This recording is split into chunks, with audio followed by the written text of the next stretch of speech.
Islamabad police आज national press club पर बाकायदा हमलावर हुई। उसने इंतहाई वहशियाना तरीके से मीडिया से मुंसलिक अफराद को डंडों से पीटा, लाते और घुसे रसीद की और यूं पाकिस्तानी जमहूर को उनकी असल औकात याद दिला दी। पुलिस ज़्यादतियों और तशद्दुद पाकिस्तान की बड़ी पुरानी कहानी है, लेकिन नून लीग के मौजूदा दौर हुकूमत में उसकी शिद्दत और वहशत में इजाफा हुआ है।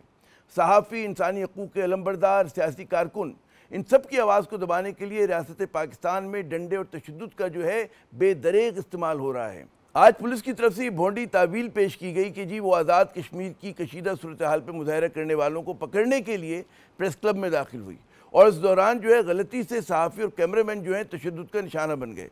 लेकिन यहाँ एक बुनियादी सवाल सामने आता है कि कैसी जमहूरियत है कि जिसमें आप तनकीदी आवाज़ों को मामूली सा जलसा, जुलूस और एहतजाज भी नहीं करने देते। लोगों को तड़पने और फड़कने की भी आज़ादी देने के लिए आप तैयार नहीं। वो अपने ऊपर होने वाली मुबैना ज़्यादतियों की गलत या सही निशानदेही करने के लिए भी आज़ाद नहीं। शहबाज शरीफ साहब, ये कैसी जमहूरियत है, ये कैसी आज़ादी है? दुख सिर्फ इस बात का नहीं कि जी सहाफ़ियों पर तशद्दुद हुआ, तकलीफ इस बात की भी होनी चाहिए कि किसी भी पाकिस्तानी शहरी के साथ ऐसा वहशियाना सलूक क्यों किया जाए। मुजाहिरीन क्या इंसान और पाकिस्तानी नहीं है? इस्लामाबाद पुलिस के एहलकार जिस जालिमाना और वहशियाना तरीके से लोगों को पीट रहे थे, क्या यही पाकिस्तान की 21वीं सदी की पुलिसिंग है? तस्वीर और फुटेज की सूरत में इस तशद्दुद के जो है बेशुमार सबूत मौजूद हैं। वज़ीर मुमलिकत बराए दाखिला तलाल चौधरी साहब इस बात पर माज़रत ख़्वाह हैं कि जी पुलिस जो है प्रेस क्लब में दाखिल हुई, सहाफ़ियों को उसने निशाना बनाया, लेकिन उन्हें तो उन मुजाहिरीन से भी माफ़ी मांगनी चाहिए जिनका मुबैना तौर पर पीछा करते हुए जो है पुलिस प्रेस क्लब में दाखिल हुई। और सवाल तो ये भी है कि जी प्रेस क्लब के बाहर भी जो पुरअमन मुजाहिरीन हैं उन पर तशद्दुद क्यों किया जाए? ये कैसे फैशिस्ट रवैये हैं? लाठी और गोली से सरकार नहीं चला करती। इस तकलीफदेह मौजू पर बात करने के लिए हमारे साथ मौजूद हैं नेशनल प्रेस क्लब के साबिक़ सदर और सीनियर सहाफ़ी मोहतरम शकील करार साहब। शकील साहब, बहुत बहुत शुक्रिया अपना कीमती वक्त देने का। सबसे पहले तो ये बताइए कि क्या मुजाहिरीन जो थे, जो नेशनल प्रेस क्लब के बाहर थे, वो क्या तशद्दुद कर रहे थे, हंगामा कर रहे थे कि पुलिस को लाठीचार्ज की ज़रूरत पेश आई? जी बिल्कुल ऐसा नहीं था। 30-35 लोग थे जो पुरअमन तौर पर जो आज़ाद कश्मीर में सुरताल बनी हुई है उस पर पुरअमन मुजाहरा कर रहे थे कि पुलिस ने इनको फौरी तौर पर यहाँ से हटने के कहा, लेकिन वो लोग मौजूद रहे। और उसके बाद जब मीडिया के कैमरे हटे तो पुलिस ने उन पर धावा बोल दिया और उसके बाद अचानक ही फिर प्रेस क्लब पर धावा बोल दिया। और जो कुछ हुआ वो दुनिया ने देखा कि प्रेस क्लब में किस तरह इस्लामाबाद पुलिस ने दहशतगर्दी की है और अंदर सहाफ़ियों को ना सिर्फ मारा, ज़मीन पर लिटा के मारा, बल्कि प्रेस क्लब का एक मुलाजिम राशिद नाम है उसका, वो पहले ही हार्ट का पेशेंट है, दिल का दौरा उसको पहले ही पड़ चुका हुआ है। उसको उन्होंने घसीट कर ले जाकर जो प्रिजन वैन है उससे बंद कर दिया। एक फ़ातेह शाह हमारा दोस्त है फोटोग्राफ़र, उसको ना सिर्फ मारा, कपड़े फाड़ दिए, उसका कैमरा तोड़ दिया, जो उसकी आमदन का ज़रिया है, उसकी नौकरी उस कैमरे पे चलती है, वो तक तोड़ दिया। और फिर जिस तरह प्रेस क्लब के अंदर आके कैफेटेरिया में तोड़ फोड़ की इस्लामाबाद पुलिस के एहलकारों ने और चंद अफसरान के साथ मौजूद थे, तो मैं ये हैरान हूँ कि क्या वो अफसरान और एहलकारों को किसी ने बताया नहीं कि ये नेशनल प्रेस क्लब इस्लामाबाद है, यहाँ पर दाखिल नहीं हो सकते जब तक परमिशन ना हो। और जिस तरह वो तोड़ फोड़ कर रहे हैं, जिसका मुझे नज़र आ रहा था कि शायद ये कोई उनका ज़ाती कोई इशू है, उनको ज़ाती तौर पर किसी बात पर ठेस पहुँची है सहाफ़ियों से, प्रेस क्लब से, कि वो अपना गुस्सा प्रेस क्लब के अंदर सहाफ़ियों पर और प्रेस क्लब के जो तोड़ फोड़ है उसको करके निकाल रहे हैं। तो ये बात हमें अभी तक समझ नहीं आ रही है कि इस्लामाबाद पुलिस के एहलकारों ने ये कदम क्यों उठाया, किसके कहने पर उठाया, क्योंकि आधी इस्लामाबाद पुलिस तो इस वक्त बैठी हुई है आज़ाद कश्मीर में और आधी जो है शहर को संभालने की कोशिश कर रही है। अगर 35 लोग, सिर्फ 35 लोग नेशनल प्रेस क्लब इस्लामाबाद के बाहर मुजाहरा कर लेते, पुरअमन मुजाहरा कर लेते, तो क्या क़यामत आ जाती? क्या क़यामत आ जाती? यही मैं कह रहा हूँ, क्या क़यामत आ जाती है कि लोग पुरअमन मुजाहरा कर रहे थे?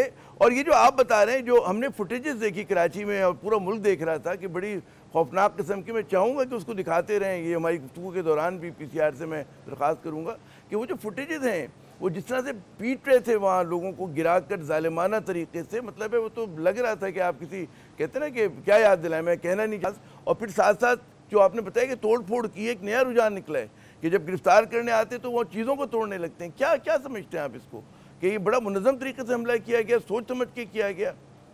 There was method behind this madness.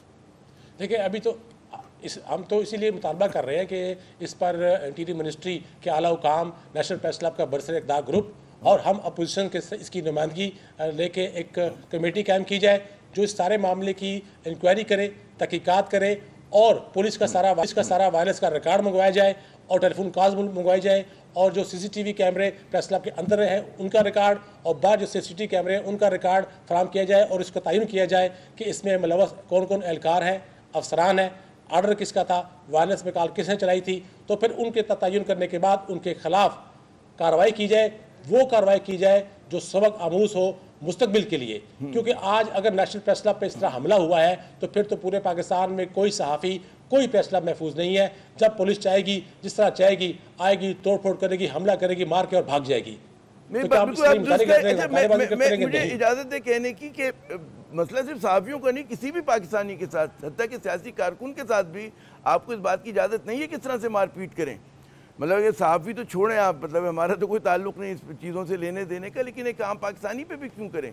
ये जो एक ज़ालिमाना रुझान आ गया है, मुझे बताइए कि आप लोगों की भी मीटिंग हुई, क्या फ़ैसला किया, आप लोग क्या लाएमल सहाफ़ियों को दे रहे हैं मुल्क भर में कि किस तरह से वो इसके खिलाफ एहतजाज करें, क्या उनका अगला कदम होगा। जी, इस चीज़ को मुस्तकिल रोकने के लिए यहाँ मुख्तलिफ प्रपोजल और मुतालबे सामने आए हैं। तो यहाँ एक मुतालबा बड़ा जोर पड़ रहा है कि पूरे पाकिस्तान के सहाफ़ियों को प्रेस क्लब को तहफ़्फ़ुज़ देने के लिए तहसील, डिस्ट्रिक्ट और बड़े प्रेस क्लब की तक भी कि फेडरल गवर्नमेंट और सूबाई होम मिनिस्ट्री की तरफ से एक नोटिफिकेशन जारी किया जाए तमाम फोर्सेस के लिए, ना सिर्फ पुलिस बल्कि तमाम फोर्सेस के लिए, कि वो आज के बाद किसी भी प्रेस क्लब में बगैर इजाज़त के दाखिल नहीं हो पाएंगे।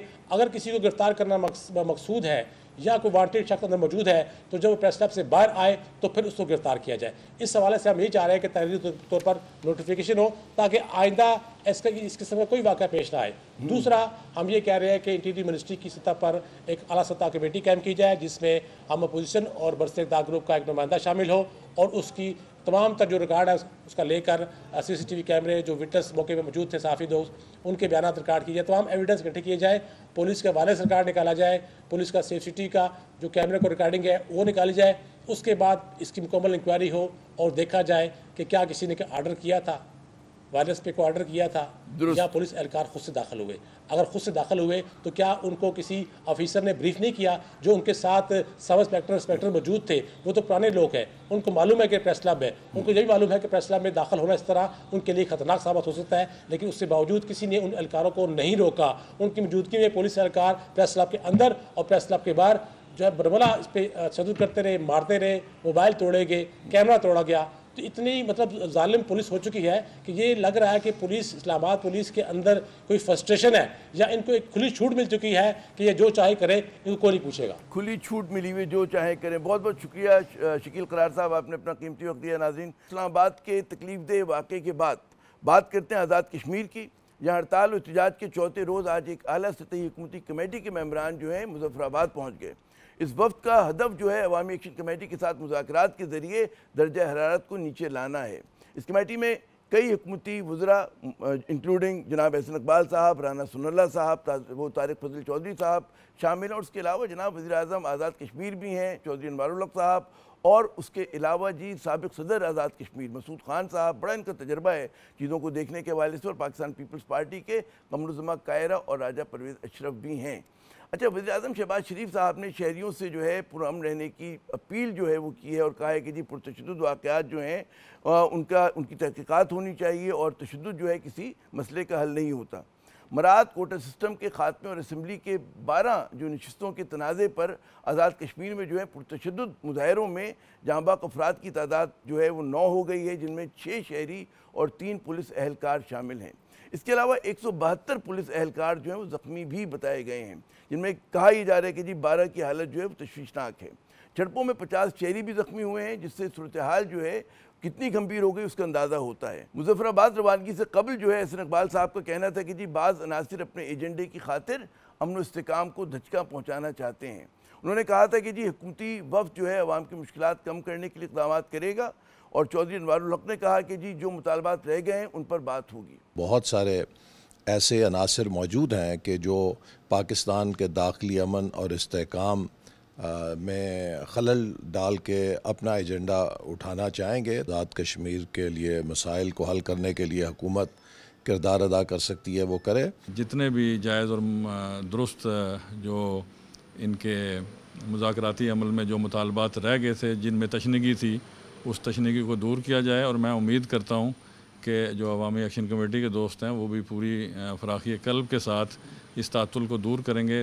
मुज़ाकरात कितने कामयाब रहे और ताज़ा तरीन सूरत हाल है क्या, उसको जानने के लिए हमने रब्ता किया आज़ाद कश्मीर में मुस्लिम लीग नवाज़ के नायब सदर मोहतरम मुश्ताक मनाज साहब से, साबिक़ वज़ीर इत्तलात और हमारे पुराने साबिक़ कॉलीग भी हैं, जैयद सहाफ़ी हुआ करते थे, फिर उन्होंने पटरी बदल ली। बहुत बहुत शुक्रिया जनाब मुश्ताक मनाज साहब अपना कीमती वक्त देने का। ये समझाइए मुझे कि मुझे याद नहीं पड़ता कि आज़ाद कश्मीर में इस किस्म के पुरतशद्दुद मुजाहरों की कोई तारीख़ रही हो कि जिस बड़े पैमाने पे हुआ। आखिर क्या किस चीज़ ने ट्रिगर किया कि हालात जो इस नहज पे पहुंच गए, इतने ख़राब हो गए? जी बहुत शुक्रिया अमरजिया भाई। आपने बिल्कुल ठीक कहा, लेकिन एक ज़हन में ये बात रखें कि जो आज़ाद कश्मीर का खिता है या मकबूजा जम्मू कश्मीर का है या GB का है, ये हाईली पॉलिटिकल यानी मोटिवेटेड लोगों के अक्सरियत यहाँ पर रहती है। बहुत ज़्यादा सियासी शऊर जिसको आप कहते हैं वो यहाँ पर बहुत ज़्यादा पाया जाता है। लोग सेंसिटिव इसके बारे में, और इसी वजह से ये इससे पहले जो है ना बातचीत चलती रही, लेकिन ये जो मौजूदा वज़ीर आज़म आए चौधरी अनवर उल हक, ये PTI से मुनर्रफ होकर इन्होंने एक फारवर्ड ब्लॉग बनाया और फिर फारवर्ड ब्लॉग की बुनियाद पे हमने चूँकि एक कानून साजी की हुई थी कि 16 से ज़्यादा वज़ीर, PML की गवर्नमेंट ने एक आइन में तरमीम किया था कि आज़ाद कश्मीर में 16 से ज़्यादा मिनिस्टर्स नहीं होने चाहिए। तो ये आइन का हिस्सा था, तरमीम जो है ना वो आइन का हिस्सा बनी, और आज़ाद कश्मीर के जो 53 हैं मेंबर असेंबली, उनमें से सिर्फ 16 वज़ीर बन सकते थे इंक्लूडिंग प्राइम मिनिस्टर। लेकिन जब इनको बनाया गया तो फिर सब ने मिल के वो तरमीम का खात्मा किया चंद मिनटों के अंदर, और फिर ये हो गया कि पूरी की पूरी असेंबली वज़ीर हो गई जो भी गवर्नमेंट में थे। तो जब पूरी की पूरी असेंबली, तो इन्होंने पहले किसी वज़ीर को पहले तो वज़ारत यानी किसी को वज़ीर 6 महीने बनाया ही नहीं है। उसके बाद बनाया तो फिर उसके बाद अगले जो है ना 2-3 महीने उन्होंने उनको वज़ारतें भी नहीं दी। तो एक ऐसा शख्स जिसकी किसी जमात नहीं थी। देखें, आज़ाद कश्मीर सियासी जमातों का तरह का लोग पॉलिटिकल पार्टी से मुंसलिक हैं। तो ये जब ये साहब बने चौधरी अनवर उल हक, तो इनकी कोई सियासी जमात नहीं थी, लेकिन इनको 48 वोट मिले आउट ऑफ 53। तो आप ये देखें कि इनको 48 वोट मिले, लेकिन इनकी कोई पॉलिटिकल फॉलोइंग नहीं आज़ाद कश्मीर के अंदर।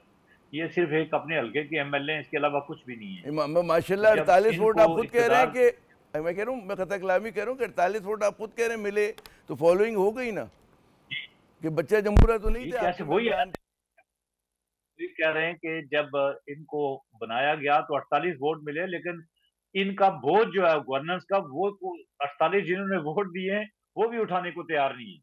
तो ये पे दर पे गलतियां करते गए। ये अक्ले कुल इन्होंने अपने आप को समझा इब्तिदा में जब ये एक्शन कमेटी बनी। और फिर आपको बताऊं कि नून लीग, हमारी जमात भी, पीपल्स पार्टी भी, अपना मुस्लिम कॉन्फ्रेंस भी, बाकी सारे लोग भी इस हुकूमत का हिस्सा ही रहे। इनको तो अपोजिशन कोई पार्टी की गुंजाइश ही नहीं छोड़ी गई वहां पे, सारे के सारे हुकूमत में शामिल हो गए।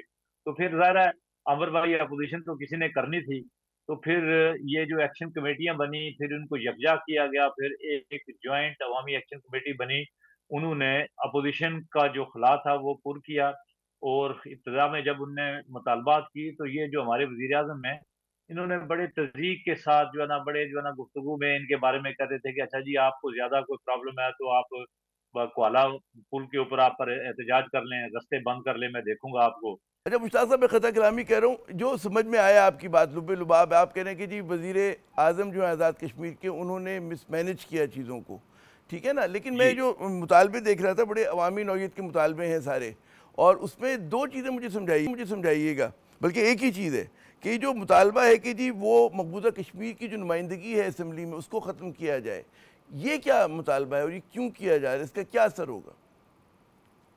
देखें, ये ऐसा मुतालबा है कि जिसके ऊपर आपको 2/3 मेजॉरिटी चाहिए असेंबली के अंदर। ये किसी इंतज़ामी अमल के नतीजे में, नेगोशिएशन के नतीजे में, कोई नोटिफिकेशन के नतीजे में इसको ख़त्म नहीं किया जा सकता। तो ये लोग ये समझते हैं, जो मैं उनकी बात में करूं, मेरा ये अपना नुक्ता नज़र नहीं है, ये जो एक्शन कमेटी वाले हैं वो ये समझते हैं कि ये जो महाजरीन MLAs हैं जो माजर जम्मू कश्मीर की नुमाइंदगी के लिए पाकिस्तान के मुख्तलिफ शहरों में, वहाँ पर ये लोग जो है ना वो उनके ये वहाँ पर इनके जो फंड्स हैं वो जाकर खर्च किए जाते हैं आज़ाद कश्मीर के टैक्स पेयर की मनी से, और वो ज़्यादा एम्बेजलमेंट होती है, वो लोगों को उनके ऊपर कोई चेक एंड बैलेंस नहीं है। दूसरा, माजरीन की रिश्तों के ऊपर वो ये कहते हैं, ये मैं फिर बात करना, हमारी जमात का मौक़िफ़ है, नाम मेरा है, कि ये जितने भी अपना लोग हैं इनके जो इलेक्शन होते हैं, ये इलेक्शन वहाँ की अदलिया नहीं कराती बल्कि इंतज़ामिया कराती है। अगर वो पंजाब में या कराची में सीटें हैं या अपना KPK में हैं, तो वहाँ के जो डिप्टी कमिश्नर हैं वो इलेक्शन में रिटर्निंग अफसर होते हैं। तो वो उनका कहना है कि ये धांधली कराते हैं, ये इस्टेब्लिशमेंट ने बकौल उनके कि ये सीटें रखी होती हैं आज़ाद कश्मीर के लोगों को कंट्रोल करने की। मैं खता कलामी करूँ, एक ज़माने में वो जब आपकी कहते हैं सहाफ़त का दौर था, तो आपका भी इसी किस्म का तज़किया हुआ करता था, मुझे याद है कि मतलब उसमें हेरा फेरी होती है, मैनिपुलेशन होता है। और दूसरा, बदकिस्मती से कुछ माजिर MLA ऐसे जिन्होंने आज़ाद कश्मीर में जब भी किसी गवर्नमेंट को डिस्टेबलाइज करना हो ना, तो वो हमेशा सबसे आगे होते हैं। एक माजिद खान नामी एक MLA हैं और वजीर हैं इस वक्त इस हुकूमत के, जब भी किसी के खिलाफ कोई किसी को अदम एतमाद की तहरीक हुई ना, सबसे पहले साइन वो किया, उन्होंने किया। तो आज़ाद कश्मीर के लोग जो खास करके ये एक्शन कमेटी वाले कहते हैं कि जो माजिर MLA हैं ये चूँकि हमारे कंट्रोल में नहीं होते, पार्टी के कंट्रोल में नहीं होते, और ये जिस वक्त इनको खरीदना आसान है, इनके ऊपर इन्फ्लुएंस करना आसान है।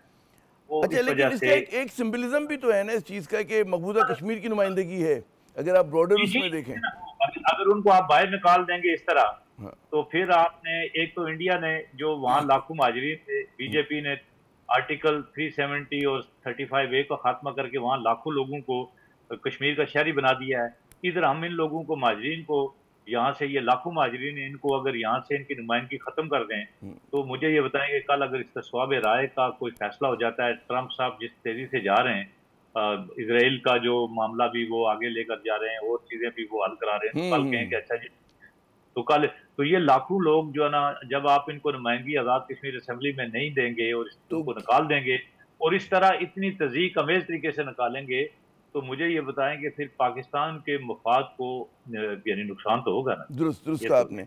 अच्छा, आपने ये कहा कि जी जो आपकी असेंबली उसमें से 48 लोगों ने जो है मौजूदा वज़ीर आज़म को आज़ाद कश्मीर के वोट दिया और जो है अपोजिशन ख़त्म हो गई थी बिल्कुल, तो ज़ाहिर है कि इसका मतलब आप फिर एक ही सांस में ये भी कहते हैं कि उनकी फॉलोइंग नहीं है। अगर 48 लोग उनको वोट दे रहे हैं तो उसका मतलब फॉलोइंग तो है और अच्छी खासी फॉलोइंग है उनकी, और बच्चा जमहूरा तो है नहीं कि लोगों ने ऐसी आंख बंद करके वोट दे दिए होंगे।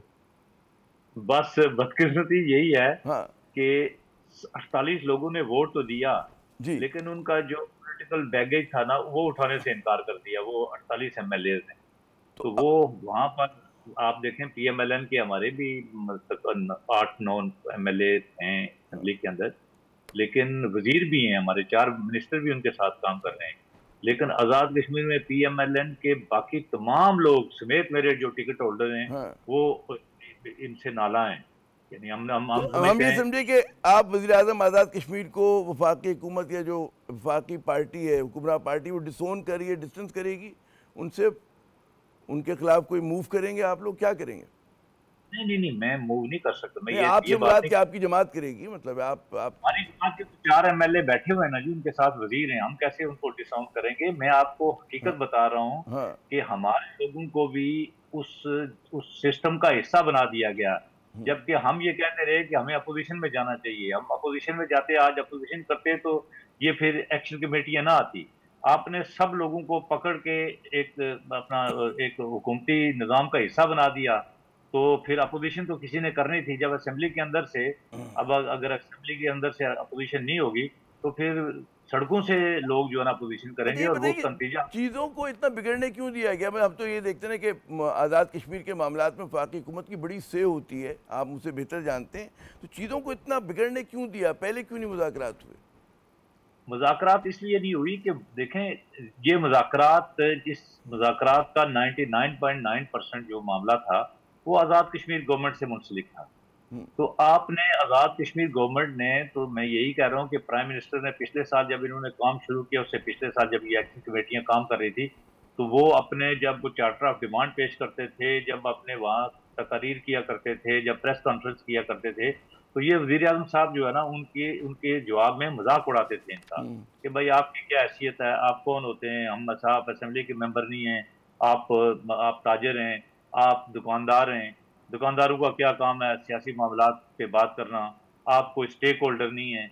अच्छा, ये बातें जब वो की तो फिर उन्होंने भी फिर आहिस्ता जब उन्होंने मोमेंटम पकड़ना शुरू कर दिया और उनको कहे कि आप आए ना किसी दिन, आप सड़कें ब्लॉक करें, मैं आपको बताऊंगा कि कैसे मैं आपको उठाता हूँ।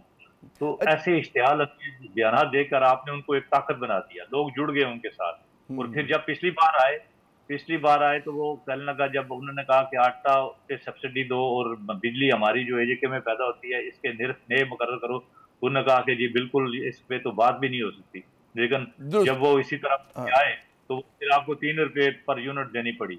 अच्छा, मुझे ये बताइए कि ये जो अब कमेटी वज़ीर आज़म ने बनाई है उसमें बड़े मतलब है ज़बरदस्त किस्म के जो है उसमें लोगों की नुमाइंदगी है, वफाकी वज़रा भी हैं, साबिक़ सदर भी हैं आज़ाद कश्मीर के, पीपल्स पार्टी की नुमाइंदगी भी है। क्या आपको उससे उम्मीदें हैं और इस मसले का क्या हल निकाला जा सकता है? मुमकिन हल क्या हो सकता है? देखें, नतीजा तो यही है कि एक तो ये बड़ी आला इख्तियारी कमेटी है, उनको बहुत इख्तियार दे प्राइम मिनिस्टर ने कि हमने 3 दिन पहले प्राइम मिनिस्टर से यानी पाकिस्तान हाई कमीशन लंदन में मुलाकात की थी, जो हमारा PMLN का चैप्टर था, मैं उसमें मौजूद था मीटिंग में। हमने प्राइम मिनिस्टर को कहा कि डेडलॉक हो गया है और ये बहुत खून खराबा होगा, और वो हमारी बात उस वक्त, ये 28 तारीख की बात मैं कर रहा हूँ, 28 सितंबर की, 29 को कॉल थी। तो हमने कहा आप इंटरवीन करें, आपके ऊपर आज भी लोग जो है ना एतमाद करते हैं, आप इसका ऐलान करें और कहें कि मैं आपसे मुज़ाकरात करूँगा, डायरेक्ट मुज़ाकरात करूँगा, क्योंकि वज़ीर आज़म अनवार अल हक जो है ना वो तो रिटेंडेंट हो गया, उसकी बात ही कोई नहीं सुनता। उसने वो गले में वो डाल दिया एक पटका सा, आपने शायद देखा हो, कल प्रेस कॉन्फ्रेंस भी उन्होंने की कि वो लगा दिया कि जी मैं तो बीमार हूँ, तो मैं तो उठ भी नहीं सकता। तो बस आज हेलीकॉप्टर पिछले महीने 2 महीने से इधर कश्मीर हाउस में ही बैठे हुए थे इस्लामाबाद में, आज फिर वो हेलीकॉप्टर के जरिए मुज़ाकरातकारों के साथ वो भी उन्होंने शरफ बख्शा मुज़फ़्फ़राबाद को।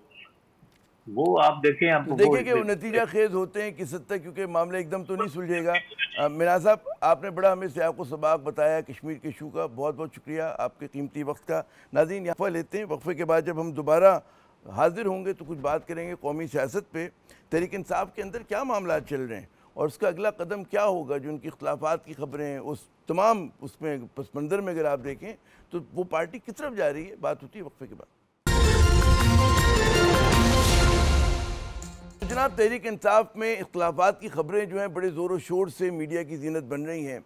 कल भी इस पर बात हुई थी कि अलीमीन गंडापुर साहब जो अलीमा खान साहिबा पे तनकीद कर रहे हैं और जनाब अलीमा खान साहिबा जो हैं अलीमीन गंडापुर के ऊपर जो इल्ज़ामात लगा रही हैं, और ये कहते हैं कि इनके दरमियान जो एक सरपटोल हो रही है। आप ये समझे कि बहुत ज़्यादा जो कंट्रडिक्शन हैं विद इन द पार्टी, ये उसकी एक झलक है।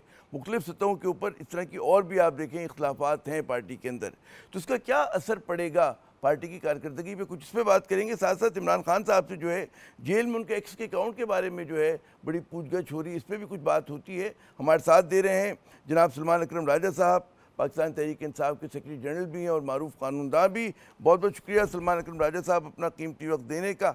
ये जैसे मैंने अभी तस्करा किया कि जी CM KP हैं, वो बिल्कुल अनप्रेसिडेंटेड है कि वो अलीमा खान को क्रिटिसाइज़ कर रहे हैं और अलीमा खान साहिबा उन पर इल्ज़ामात लगा रही हैं। इतनी बदगुमानी बदइतमादी क्यों है आपकी पार्टी के, कहते हैं ना, सीनियर मोस्ट लोगों के अंदर? देखिए, सवाल इमरान खान साहब की वाज़ेह हिदायत है और पार्टी का फैसला है कि हम कोई बात नहीं करेंगे। ये एक गुफ्तगू हुई, ये पार्टी का अंदरूनी मामला है और इंशाल्लाह ये मामला ठीक हो जाएगा, लेकिन इस हवाले से कोई गुफ्तगू मैं नहीं कर सकता। मैं समझ गया कि ज़ाहिर है कि, लेकिन हैरत की बात है कि मतलब आप तो माशाल्लाह डिसिप्लिन पे अमल कर रहे हैं, लेकिन ये जो अंदरूनी मामलात हैं खुद आ जाते हैं मीडिया के सामने, और वो उसमें मीडिया की इतनी अक्लमंदी नहीं होती जितना खुद आपके ही लोग जो हैं एक दूसरे से बात कर रहे होते हैं एक दूसरे के खिलाफ। जी, आप जो भी तबसरा करना चाहें वो आप जाहिर कर सकते हैं, लेकिन मैं इसमें मज़ीद बात नहीं कर सकता। अच्छा, मुझे ये बताइएगा कि जो अगला लाहे अमल है, हमने देखा है कि ज़ाहिर है कि आप लोगों ने एक जलसा किया 27 सितंबर का, अब अगला क्या आप लोगों का नेक्स्ट स्टेप क्या होगा? देखिए, हम कौम को पुकारते रहेंगे, कौम के लिए खड़े होते रहेंगे। वो फ़िलिस्तीन के हवाले से कौम में इज़्तिराब हो, हम बिल्कुल सवाल उठाएंगे। वो कश्मीर की सूरत हाल हो जो आज़ाद कश्मीर में हो रहा है, जिस तरह वहाँ शहादतें हुई हैं, जो वहाँ फस्तायत थी, उसके खिलाफ एक फितरी रद्द-ए-अमल सामने आया है। वही फस्तायत या उससे बढ़ के फस्तायत पूरे मुल्क में है। हम यही चाहते हैं कि ये मामला जो है इस हद तक ना बढ़े कि आवाम को मामलात खुद अपने हाथ में लेने पड़े। हम यही समझते हैं कि हमें होश के नाखून लेने चाहिए। तमाम मंसूबा साजों को समझना चाहिए कि 25 करोड़ का मुल्क जबर की बुनियाद पे नहीं चल सकता। तो हम खड़े हैं, तारीख का एक अमल जारी है, अवाम अपने फैसले खुद करते हैं। वो आज़ाद कश्मीर हो, वो बांग्लादेश हो, नेपाल हो या कोई और जगह हो, श्रीलंका हो। तो हम एक तामीरी रोल अदा करते रहेंगे, हम तंबीह करते रहेंगे उनको जो एक गलत डगर पे चल रहे हैं, फस्तायत की डगर पे, जहाँ अदलिया को पामाल जा रहा है। आज जो इस्लामाबाद प्रेस क्लब में हुआ, जिस तरह सहाफत पर हमला हुआ, तो ये एक तसलसल है, एक रात का। अच्छा, आप तसलसल के साथ आप जो है इस बात ये कह रहे हैं कि तंबीह कर रहे हैं कि जी अपना मतलब रवैया चेंज करें हमारे हुक्मरान, क्या वजह है कि अभी तक इंगेज नहीं कर पा रहे तमाम कोशिशों के बावजूद? ताकत का नशा है, ये ख्याल है कि सब अच्छा है, पूरी जो सूरत हाल है वो हमारे हक में है, हमने फलां से भी दोस्ती कर ली, फलां से हम मायदा कर लेंगे या कर लिया। तो एक ये रौनक है, और रौनक का अंजाम कभी अच्छा नहीं होता।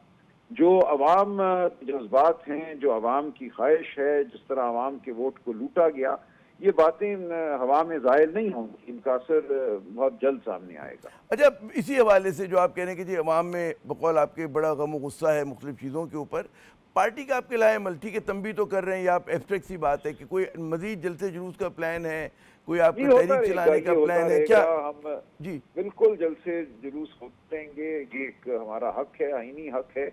हम दीगर जमातों को भी पुकारते रहेंगे। आज भी हमने तहरीक तहफ़्फ़ुज़ आईन पाकिस्तान के प्लेटफॉर्म से एक प्रेस कॉन्फ्रेंस की।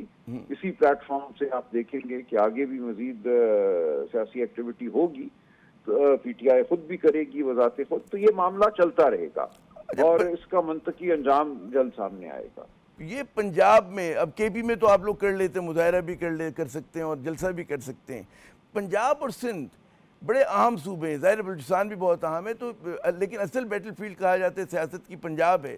वहाँ पर क्या सूरत हाल है? वहाँ पे आप लोग जो है मोबिलाइज? देखिए, वहाँ एक बदतरीन फस्तायत का मुजाहरा किया गया है पिछले 3 साल।